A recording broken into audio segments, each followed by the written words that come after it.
How did I go from showing off a new designer bag to getting divorce papers in a bright office lobby?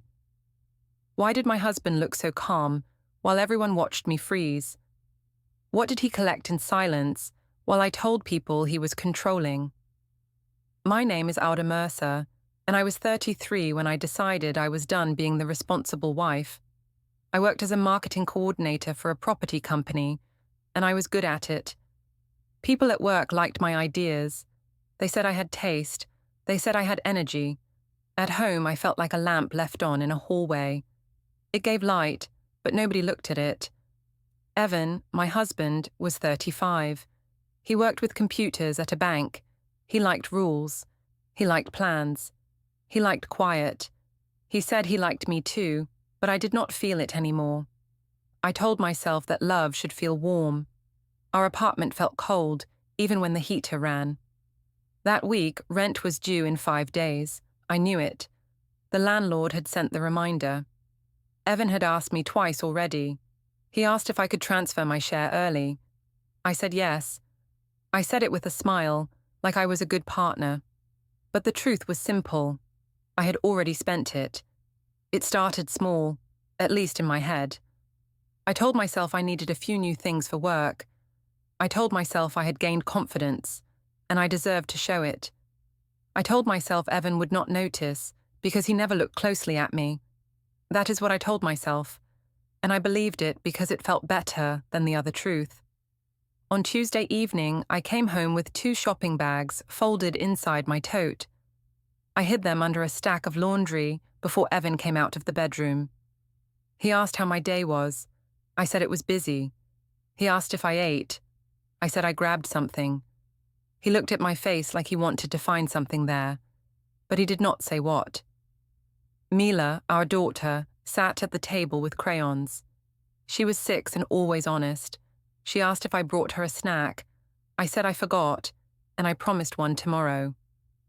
Evan looked at the pantry and then looked back at me, like he could already see tomorrow and did not like it. He cooked pasta. He cooked most nights. I said he did that because he liked control. He said he did it because it was easier. Both things could be true, but I only said mine out loud. While we ate, Evan asked about the budget again. He asked why the joint account was lower than expected. He said rent was coming, and we had a school payment soon. His voice was calm, but it still felt like pressure. I felt like he was putting a hand on my neck, even though he was just talking. I told him the bank app was wrong. I said the numbers had been weird lately. I said maybe the system had a delay. He asked if I could show him the last transfers. I said I did not have time to dig through it right then. I said he should stop turning every meal into a meeting. He asked why I was getting defensive. I said he was accusing me. He asked if I bought something big. I said I bought normal things. He asked what normal meant. I said he always made me explain myself like I was a child. Mila looked between us. She asked if we were mad. Evan told her we were not mad and that we were just talking. I told her Dad worried too much. Evan's jaw tightened, then relaxed. He wiped Mila's mouth with a napkin and said we should all take a breath. That was what he did. He breathed and waited. He acted like he was the steady one. It made me feel like the crazy one, and I hated that feeling. After dinner, he washed dishes. I pretended to clean too, but really I watched him. He was careful with plates. He lined them up like they had to be perfect. I told myself it was another kind of control. I told myself he cared more about plates than me. My phone buzzed once in my pocket. I did not pull it out. I knew who it was. Jace. He was the one who worked at the boutique in the mall, the one who called me boss and smiled like I was the only person in the room. He was 24. He laughed at my jokes. He told me I looked sharp, even when I felt dull. I told myself it was not serious. I told myself he was just fun. I told myself Evan had pushed me away, so Evan had made this happen. It was easy to think that when I wanted the comfort of being right. Later that night, Evan sat on the couch with his phone. I walked past him toward the bedroom, and I saw his screen for a second. A calendar reminder popped up.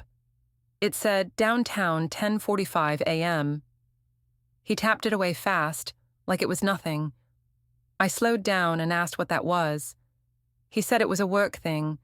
He said it was just a reminder. I asked why he hid it. He said he did not hide it. He asked why I was watching his phone. I said because he always watched mine. He frowned and said he did not watch mine. I told him he watched my spending, so it was the same. He did not argue. That made me feel like I won. In bed, he asked if we could talk tomorrow about rent.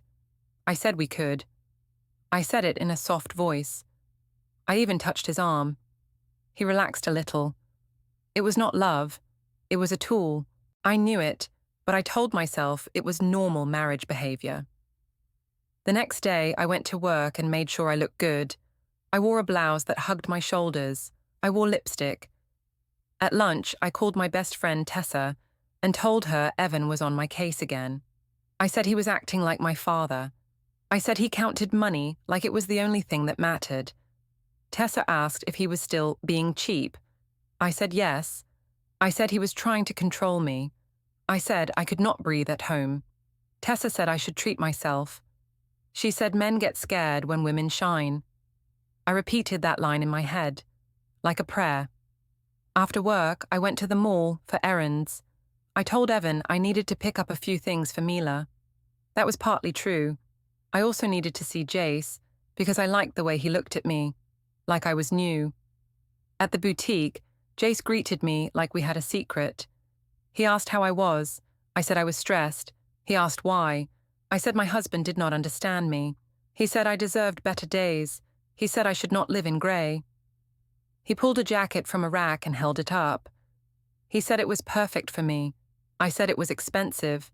He said price was just a number, and confidence was forever.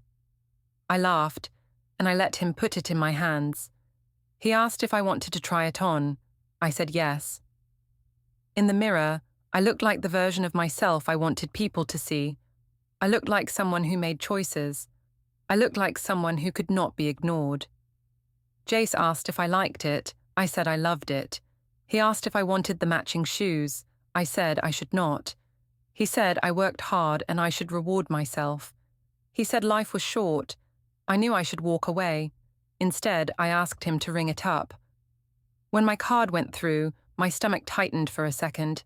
I pushed that feeling down. I told myself rent would work out. I told myself Evan always figured things out. I told myself he could move money around like he always did. I told myself quietly that it was his job to keep us stable. On the drive home, I saw an email alert from the landlord. I did not open it. I turned up the radio. I practiced my face in the rearview mirror. I practiced looking calm. When I walked into the apartment, Evan asked if I got what Mila needed. I said yes. I set one small bag on the counter so he could see it. I kept the boutique bags hidden in my tote. He asked if we could pay rent tonight. I said I was tired and we could do it tomorrow. He watched me for a long moment.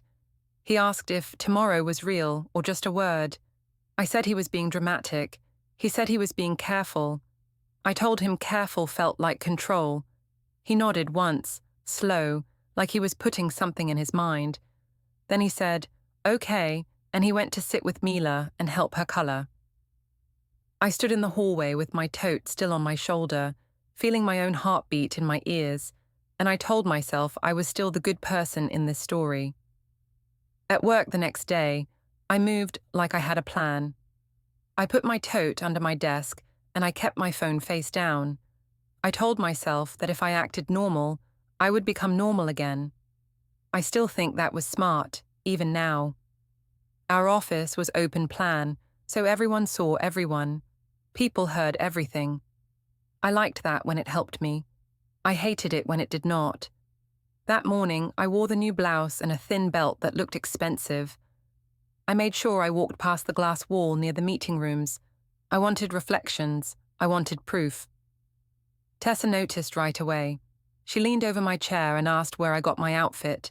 I said it was just something I found. She asked if Evan finally let me buy nice things. I laughed and said it was not about letting.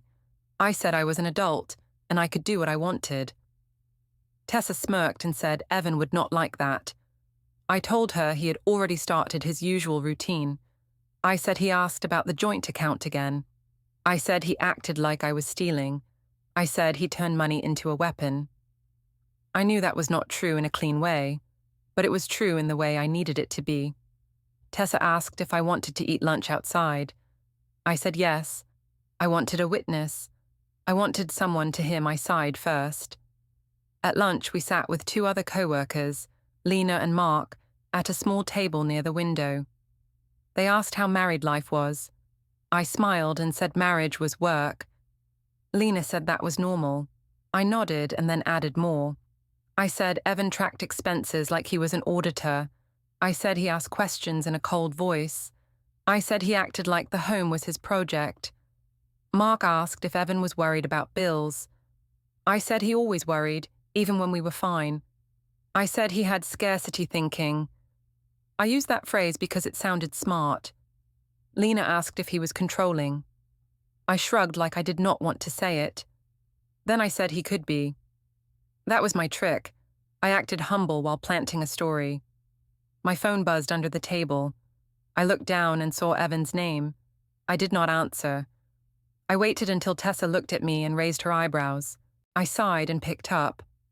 Evan asked if I had a minute. I said I was at lunch. He asked if I could check the account and send rent today. He said the landlord had emailed again. I told him my boss had been on me, and I had no brain space for money talk. He asked if I could do it after work. I said yes again. He asked if yes meant yes this time. I said he was being dramatic. I said he was turning a normal bill into a crisis. He said rent was not a normal bill. He said it kept a roof over Mila. I said he was trying to guilt me. He paused, then said okay. He said he would handle dinner. Then he hung up. Tessa asked what he wanted. I said he wanted to control my lunch too. I said he called to check on me. I said he could not stand not knowing where I was. Lena frowned and said that sounded bad. I nodded like I was tired and brave. I told myself I was protecting my freedom. After lunch, I opened my work email and pretended to focus. But my mind stayed on the numbers. I did quick math in my head. I knew I could not make rent from my paycheck alone. I knew I had pushed the problem forward like a shopping cart I did not want to hold. My phone buzzed again. This time it was Jace. I waited, then opened the message under my desk. He asked how I was doing. He said he missed seeing me in the boutique. He said he had set aside a pair of shoes that would change my whole look. I should have felt shame. Instead, I felt seen. I typed back that I was stressed but okay. I said home was heavy. I said work was loud. He replied that I deserved fun, not heavy. He asked if I could meet after work for coffee near the mall. I told him I had errands anyway. Around mid-afternoon, I walked to HR. I told myself I was being responsible. I told myself I needed a schedule that supported my mental health. That sounded better than the real reason. In HR, I sat across from a woman named Kayla. She asked how she could help. I said I had been under stress at home, and I wanted to shift my hours slightly. I said I could start earlier and leave earlier. She asked if it was for childcare. I said yes, in a way. I said I needed to pick Mila up some days. That was not a total lie. It was just not the full truth. Kayla asked if everything was okay at home. I said Evan was intense. I said he worried too much. I said he made me feel like I was always failing. Kayla's face softened. She said she understood. She said she would see what she could do. When I walked back to my desk, I felt a small thrill. I had created another layer, another cover, another person who might believe me if the story got messy. After work, I drove toward the coffee shop near the mall. I told Evan I was staying late to finish a campaign draft. He asked if I could still send rent. I said I would do it from my phone later. He asked if I wanted him to pick up Mila from after-school care.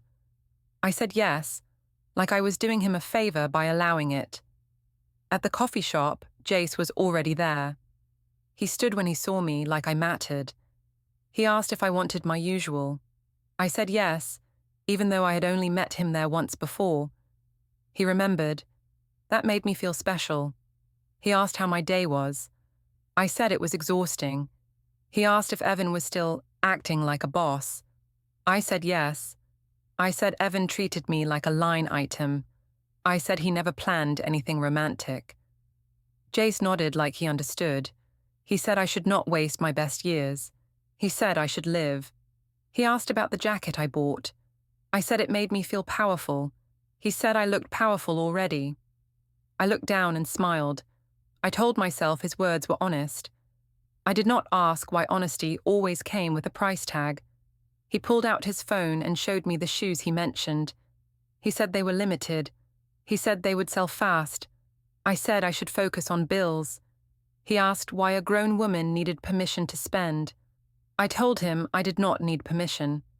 I said I just had a husband who liked to act like my manager. That was another trick. I took my guilt and turned it into Evan's fault. I polished it until it shined. When I got home, Mila ran to me and hugged my waist. She asked if I brought her the snack I promised. My chest tightened. I said I forgot again, but I promised tomorrow. Evan looked up from the kitchen. He asked how work was. I said it was crazy. He asked if I sent rent. I said I had a headache and I would do it after Mila went to bed. During dinner, Evan barely talked. He asked Mila about school and listened like it mattered. Mila told him about a drawing she made. Evan said he wanted to hang it on the fridge. I felt a strange irritation. I wanted him to fight with me. I wanted him to chase me. His calm felt like a wall. After Mila went to bed, Evan sat at the kitchen table with his laptop.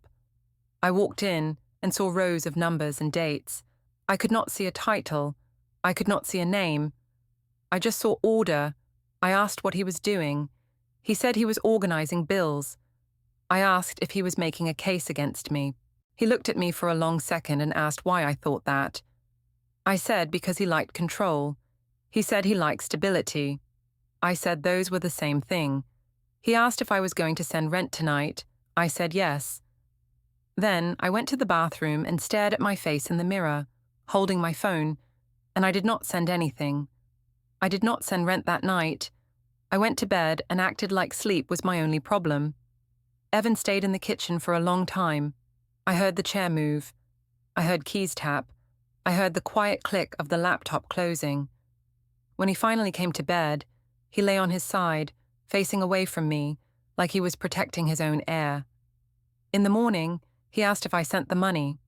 I said I would do it on my lunch break. He asked why it had to be lunch again. I said, because he was not the only one with responsibilities. He said he understood, and he took Mila to school. That calm made me angry. I wanted him to raise his voice. I wanted him to prove my story. When he did not, I felt like I had to push harder. At work, Tessa walked in with a bright smile and asked if I was free Friday night. She said a group was going to a rooftop bar downtown. She said it would be fun and I needed it. She asked if Evan would come. I said maybe, like it was my choice. In my head, I knew I wanted him there. I wanted an audience. Friday came fast. Rent was still not paid. The landlord had sent another message. I did not open it. I told myself I could fix it after the weekend. I told myself it was fine to breathe for one night. I spent extra time getting ready. I wore the jacket from the boutique.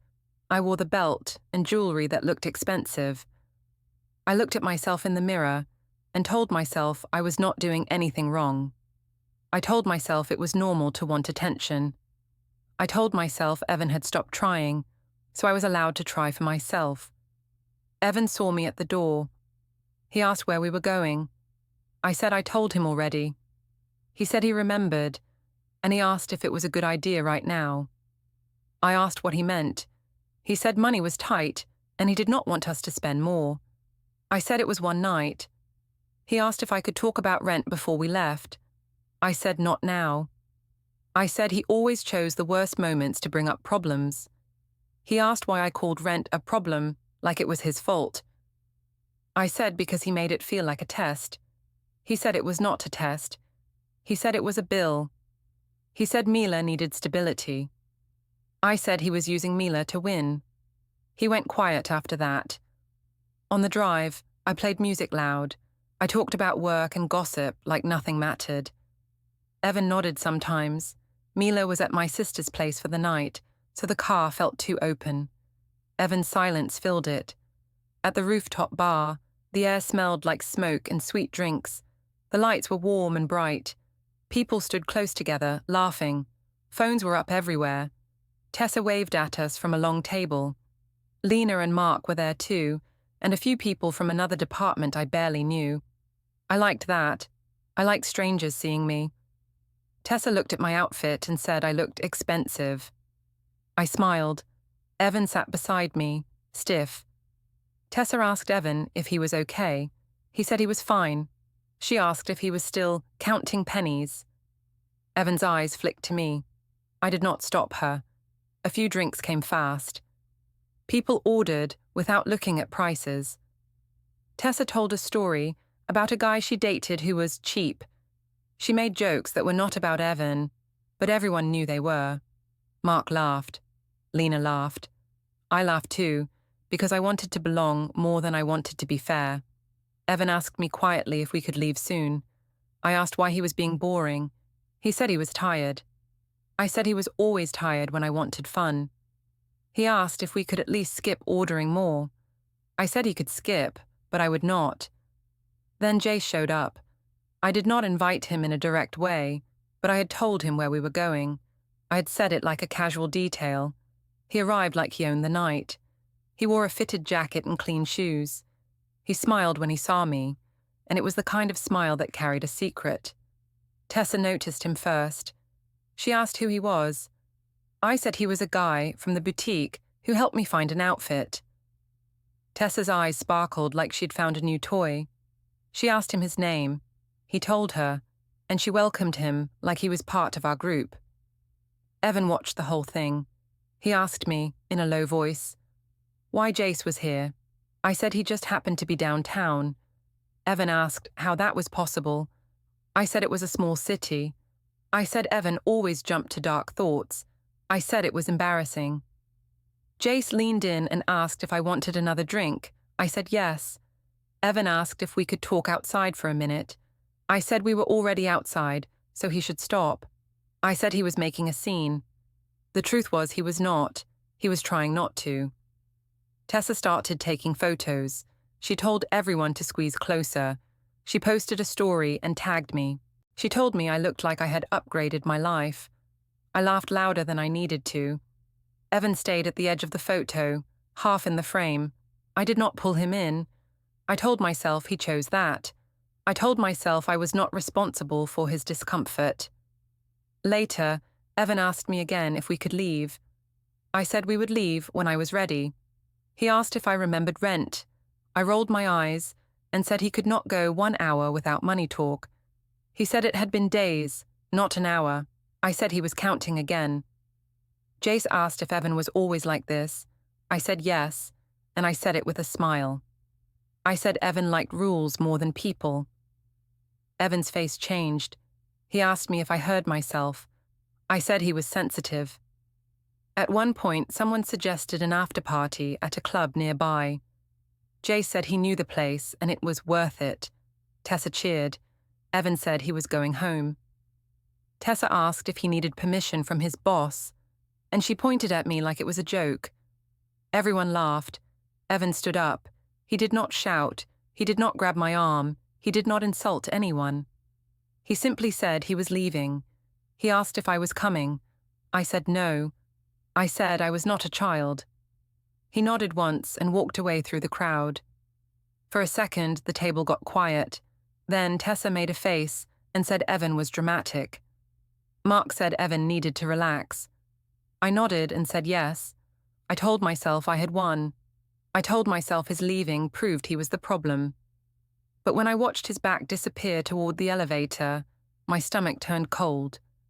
After the bar, Jace offered to walk me to the parking garage. I said yes. The city air was sharp. My phone buzzed with tags and messages. People were sharing the photos. I could see Evan in the corner of one picture, looking like a stranger at his own table. In the garage, the lights hummed. Jay stood close and asked if I was okay. I said I was fine, and I forced a laugh. He asked if Evan would punish me for staying out. I said Evan was not like that, but I also said Evan liked control. I kept saying it, like it could become truth, just because I repeated it. I heard a soft beep behind us. I turned my head and saw Evan's car at the far end of the row. The brake lights glowed for a moment, then went dark. I could not see him clearly, but I felt watched. Another beep came, faint, like a phone sound. Then the car rolled forward slowly and turned out of the garage. Jace asked what I was looking at. I said nothing. I said I thought I saw someone I knew. He shrugged and asked if I wanted to go to the club. I looked at my phone again and saw a new landlord email subject line. My throat tightened. I told Jace I could not. I said I had to go home. He frowned like I had broken a promise. He asked if Evan was calling me back. I said no, and I drove home with my hands tight on the wheel, telling myself the night had been normal, even as the pictures kept spreading. The morning after the rooftop bar, I woke up with my phone in my hand. My head felt thick, like I had slept inside a drum. Notifications covered my screen. Tessa had posted 3 stories. One had me laughing with my head tilted back. Another had my jacket framed like it was the main character. Evan was in the corner again, half cut off, looking like a man who did not belong. I stared at the photos and told myself they were harmless. I told myself it was normal to go out. I told myself Evan chose to leave, so Evan chose the shame. That was how I kept my chest calm. When Evan came into the bedroom, he did not ask about the bar. He did not ask about Jace. He did not accuse me. He simply asked if I wanted coffee. His voice was flat, not mean. That was worse. I said yes, like nothing happened. In the kitchen, he poured coffee and set a mug in front of me. He sat across the table, and he looked at the wall for a second before looking at me. Then he asked if we could talk about rent now. I sighed like he was asking for something unreasonable. I said it was Saturday morning and he should let me breathe. He said rent was due Monday. He said the landlord had sent a final reminder. He asked if I had the money. I said yes. I lied fast because it felt safer. He asked if I could send it right now. I said I needed to check my account. He nodded and said okay. And he waited. I opened my banking app and my stomach dropped, even though I already knew. It was empty in the way that does not look like a small mistake. It looked like a choice. The boutique charges sat there in clean lines, each one like a small slap. I felt heat rise up my neck. Evan asked what I saw. I said the app was acting weird again. I said it must be delayed. Evan asked if I could refresh it. I did. Nothing changed. He asked if I used a credit card. I said sometimes. He asked if it was maxed. I did not answer. Then Mila ran into the kitchen and asked for pancakes. Evan smiled at her and said yes, and he started cooking like we were normal. The whole thing made me furious. I wanted him to be the bad guy. I wanted the house to match my story. After breakfast, Evan said he needed to go to the supermarket for groceries and a few things for Mila's school. He asked if I wanted to come. I said yes. I told myself I could act sweet in public. Public was safer. Public made him behave. At the supermarket checkout, I put items on the belt like a good mum. Mila asked for cereal with a cartoon on it. I said yes, because saying yes felt like power. Evan scanned coupons on his phone. He looked calm. That calm again. When it was time to pay, I reached for my card before Evan could. I wanted to prove I could. The cashier smiled and asked if I wanted to tap. I tapped. The machine beeped and then showed a message. The cashier's smile froze. She tried again. Another beep. The line behind us shifted. People coughed. Someone sighed loudly. Mila looked up at me and asked why we were waiting. The cashier said the card did not go through.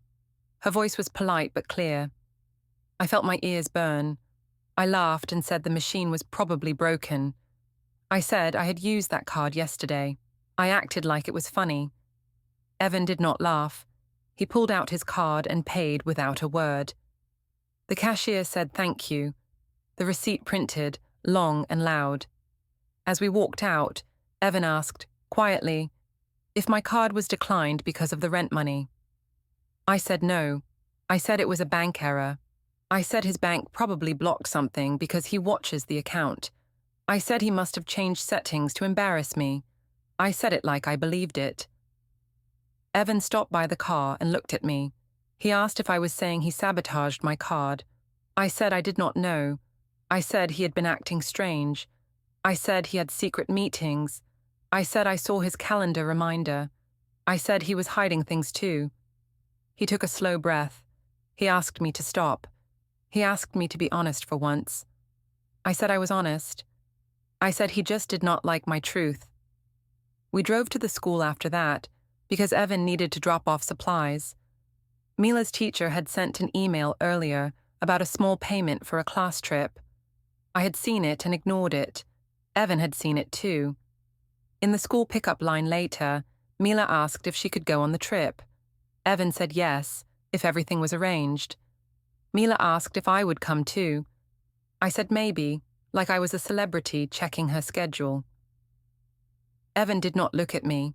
He looked straight ahead, hands on the wheel. When we got home, Evan asked if we could sit down without Mila. I said fine. He asked if I had been buying expensive things. I said I bought things for work. He asked why my card declined if it was normal. I said because the bank was stupid. He asked if I had used the rent money. I said no again. Then he asked about Jace. He asked who he really was. He asked how he ended up at the rooftop bar. He asked why he acted like he knew me. I laughed like Evan was being silly. I said Jace was a store worker who liked attention. I said he probably followed my social media tags. I said Evan was building a conspiracy because he did not like seeing me happy. Evan's face tightened. He asked if I had slept with someone else. I looked right at him and said he was disgusting for asking. I said he was turning me into a bad woman because he needed a villain. I said he was the one ruining our marriage with suspicion. That was my strongest move. I attacked the question, not the truth. In the afternoon, we went to Evan's parents' house for dinner. It was planned already, and I did not want to cancel. I wanted the family to see me. I wanted them to see Evan as tense. At the long dining table, Deirdre asked how we were doing. I smiled and said we were busy.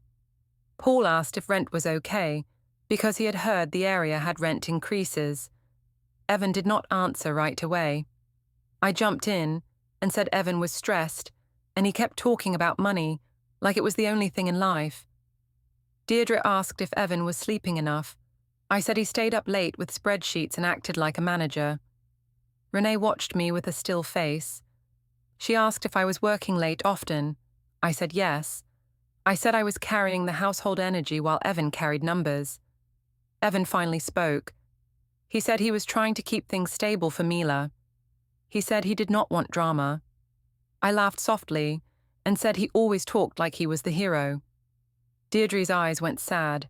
Paul's jaw set. Renee asked if Mila was okay. I said Mila was fine, and I said Evan's stress made Mila worry. Evan looked at me then. His eyes were sharp, not loud. He said he would take Mila home early. In the car, Mila asked why Grandma looked like she wanted to cry. Evan told her adults sometimes feel heavy. Mila asked if it was because we were mad. Evan said no, but his voice sounded like a lie he had to tell for her. That night at home, Evan did not fight. He put Mila to bed. He read her a story. He kissed her forehead. Then he went to the guest room and closed the door. I lay in our bed, staring at the ceiling, angry that my tricks were not working. I told myself he was trying to punish me with silence. I told myself I deserved better than a man who refused to talk. Near midnight, I got up to get water. As I walked past the guest room, I heard a low hum, steady and mechanical. It sounded like a shredder. The air in the hallway smelled faintly like warm toner, like printer ink that had just been used. The shredder sound stopped when I stood outside the guest room. I did not knock. I told myself I did not need to knock in my own home. Still, my hand froze in the air. I hated that I felt scared of silence. Evan never raised a hand. He never threatened me. He only became careful, and careful felt like a trap. I walked back to the kitchen and drank water like it could wash worry out of my mouth. My phone buzzed again. This time it was my mother. Marion asked how things were going. I said Evan was acting strange. She asked what I meant. I said he was planning something. I said he stayed up late and hid reminders. I said he was trying to make me feel small. Marion told me I should not let him control the story. She said I needed to keep my dignity. I told her I still had dignity. I said Evan was the one losing it. In the morning, Evan acted normal in front of Mila. He made oatmeal. He packed her backpack. He asked if I wanted to take Mila to school. I said I had an early meeting. He said okay, and he did not argue. That calm again. It felt like he was saving his energy for something bigger. When Mila left, Evan finally looked at me the way people look at a cracked glass. He asked if I had checked my account. I said I had. He asked if rent was paid. I said I was going to do it that day. He asked what time. I said after work. He asked if he could see the transfer when I did it. I asked why he needed proof. He said he needed facts now. I told him he was acting like a detective. He said he was acting like a parent. I snapped and asked if he was calling me a child. He said he was saying someone had to be responsible. I went to the bedroom closet and shut the door harder than I needed to. Inside, I pulled out the boutique bags I had hidden. They were still folded clean, like they were innocent. I held the jacket against my chest and stared at myself in the mirror. I told myself I looked like a woman who knew her worth. I told myself I would not give that up because Evan wanted me to feel plain. Then I noticed something small that made my stomach turn. On the top shelf, where Evan usually kept spare light bulbs, a new keychain sat in a bowl. It was not ours. It had a simple metal tag with no words. I stared at it too long, like it could start talking. At work, I could not focus. I kept checking my phone. Tessa messaged asking if I wanted lunch. I said yes. I needed her noise to block my thoughts. At lunch, I told her Evan was acting cold. I said he was shredding things in the guest room. I said he was making spreadsheets like he was building a case. Tessa asked if I thought he was going to leave me. I laughed and said Evan would never. I said he needed me. I said he loved routine too much. Tessa asked if I still talked to the boutique guy. I said his name was Jace and he was just a friend. She smirked and asked if friend meant friend. I told her Evan pushed me away first. I said Evan had made me lonely. Tessa said loneliness was dangerous and I deserved fun. I agreed out loud, even as my stomach tightened. After work, I drove to the mall even though I told Evan I was going straight home. I said I needed to pick up Mila's school supplies. It was half true. I also wanted to see Jace because being with him made me feel like my life was still mine. At the boutique, Jace greeted me like I was expected. He asked where I had been. I said busy. He asked if I was okay. I said my husband was being weird. He asked if Evan was jealous. I said Evan was controlling, not jealous. Jace laughed and said controlling men always pretend it is about bills. He pulled out a pair of shoes again. He said they would complete my look. I said I should not spend right now. He asked why I kept talking like I needed permission. I said I did not need permission, but I said rent was coming. Jace rolled his eyes and said rent always came. He said life was now. I told him I needed to be careful because I had a child. He said that was why I needed joy, because life was heavy. He said I carried everyone and nobody carried me. His words landed in the soft part of my mind, the part that wanted excuses. I tried the shoes on. They fit perfectly. I looked at myself again and saw the version of me that did not lose. I told myself that version deserved the shoes. At the register, my card declined. I smiled too fast. I said the chip was acting up. Jace watched my face. He asked if I wanted to try another card. I said I would just use a different one. I tried my second card. It declined too. A young cashier looked uncomfortable. People in line shifted. The boutique lights felt harsh. Jace leaned in and asked if my husband froze my cards. He asked it like it was a joke, but his eyes were sharp. I said Evan would never do that. Then I paused and added that Evan had been acting strange. I left the shoes on the counter and walked out with my cheeks burning. Jace followed me and asked if I was okay. I said I was fine. He asked if I wanted to go somewhere else. I said I had to pick up Mila. He asked if I was sure. I said yes, and I drove home with my hands shaking on the wheel. When I got home, an email notification popped up on my phone from the landlord. The subject line said, "Final notice." I opened it before I could stop myself. The words were simple and cold. Rent was due. Late fees were starting. If it was not paid, there would be formal steps. My throat went tight. Inside the apartment, Evan was sitting at the kitchen table again. The same quiet glow from his laptop filled the room. A labeled folder sat beside him.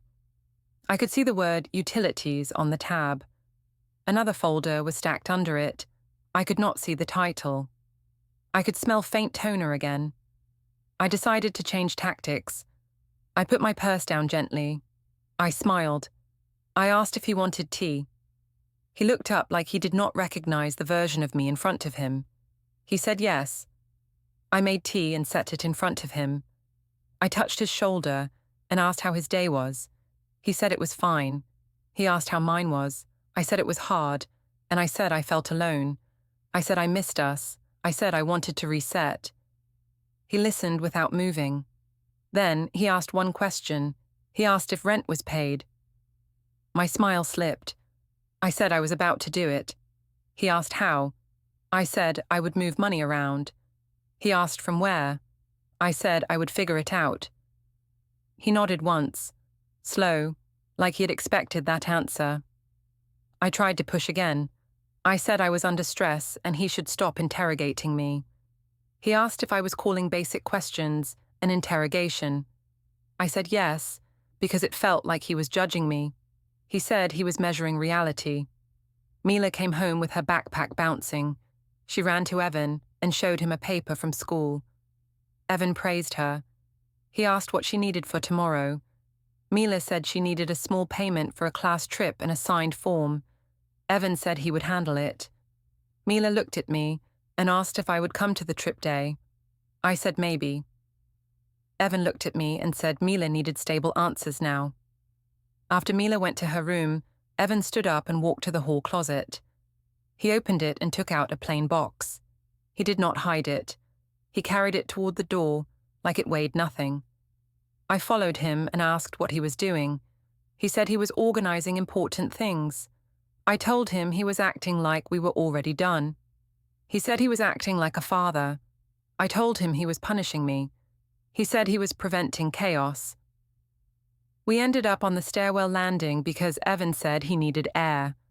The building smelled like old paint and dust. He set the box down for a moment. I saw folders inside, neatly labeled, bank, utilities, school. A single sticky note rested on top that said, "Bring forms." I asked if he was planning to embarrass me. He looked at me with a tired calm. He said he would not fight with me anymore. He said he would handle things properly. I stood there, hearing that word like a door closing, and I realized my voice was not steering the house anymore. At 9:12 a.m. on Monday, I walked into my office lobby with my coffee and my face. I told myself Evan would cool down.